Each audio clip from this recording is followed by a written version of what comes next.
Hi boys and girls, I hope you're all doing really well. Before the break we had talked about different features that you could find in a story. So we talked about the setting, which is where the story happens. We talked about the characters, which is the people that are in the story, or animals, or crayons, for example. We also talked about the problem and the solution, so that there's always something that happens in the story that needs to get solved. So today, as you listen to our story of the day, Peter Rabbit by Beatrix Potter, and this one's illustrated by Lisa McHugh, I would like you to think about what the setting of the story is and who are the characters in the story. And after we're done reading the story today, I'm going to ask you to make me a picture that shows the main characters of the story. So keep that in mind as you listen to the story of Peter Rabbit. Once upon a time, there were 4 little rabbits, and their names were Flopsy, Mopsy, Cottontail, and Peter. They lived with their mother in a sandbank underneath the root of a very big fir tree.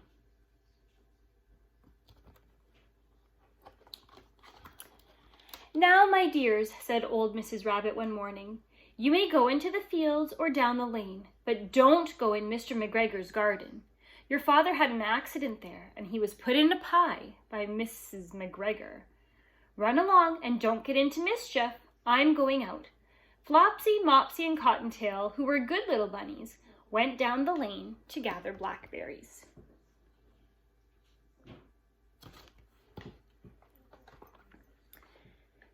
Peter, who was very naughty, ran straight away to Mr. McGregor's garden and squeezed under the gate. First he ate some lettuces and some French beans, and then he ate some radishes. And then, feeling rather sick, he went to look for some parsley.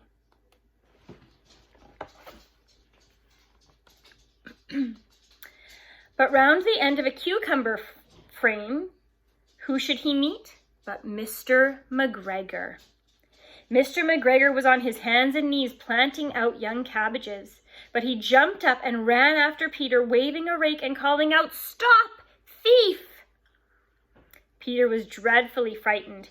He rushed all over the garden, for he had forgotten the way back to the gate. He lost one of his shoes among the cabbages and the other shoe among the potatoes.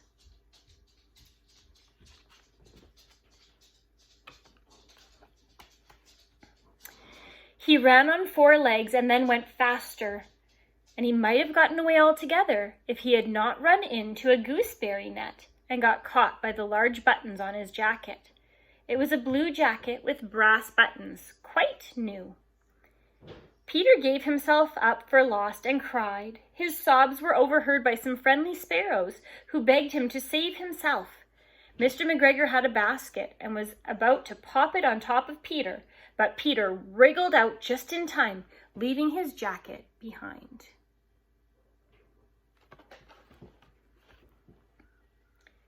He rushed into the tool shed and jumped into a watering can. It would have been the perfect hiding place if it had not had so much water in it. Mr. McGregor was quite sure that Peter was somewhere in the tool shed, and he began to search it carefully. Then Peter sneezed, "Achoo!" and Mr. McGregor was after him in no time.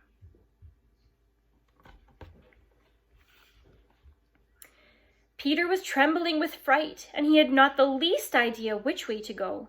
He was also very damp from sitting in that can. He tried to find his way straight across the garden, but he became more and more puzzled. He came to a pond where a white cat was staring at some goldfish. He sat very still, but now and then the tip of her tail twitched as if it were alive. Peter thought it best to go away without speaking to her. He had heard about cats from his cousin, Benjamin Bunny.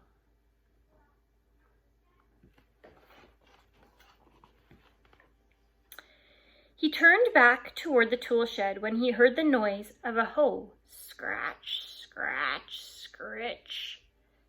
Peter scuttered underneath the bushes. When nothing happened, he came out and saw Mr. McGregor hoeing his onions. His back was towards Peter, and beyond him was the gate. Peter started running as fast as he could go, but Mr. McGregor caught sight of him at the corner. Peter did not care. He slipped underneath the gate and was safe at last in the wood outside of the garden. Mr. McGregor hung up the little jacket and the shoes for a scarecrow to frighten the blackbirds. I wonder how Peter was feeling as he was trying to squeeze under that fence. Look at his face. What do you think? Peter didn't stop running till he got home to the big fir tree. He was so tired that he flopped down on the floor and shut his eyes. His mother was so busy cooking. She wondered what he had done with his clothes. It was the second jacket and pair of shoes that Peter had lost in 2 weeks. Peter did not feel very well that evening. His mother put him to bed and gave him a dose of chamomile tea, 1 tablespoonful to be taken at bedtime. But Flopsy, Mopsy, and Cottontail had bread and milk and blackberries for supper.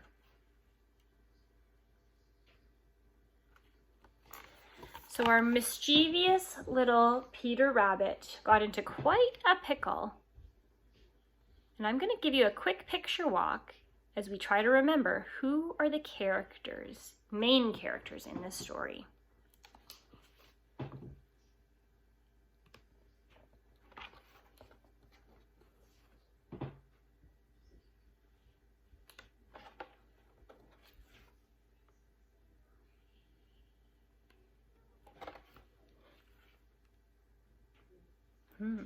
Who belongs to these feet?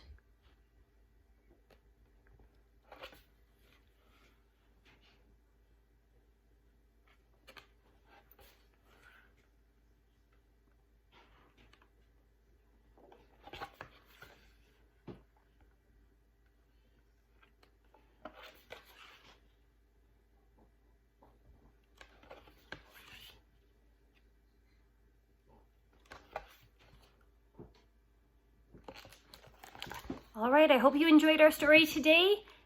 Hopefully you can answer the questions and send us a picture of all your great work that you're doing today. I hope you're all having a wonderful day, and we will see you again next time.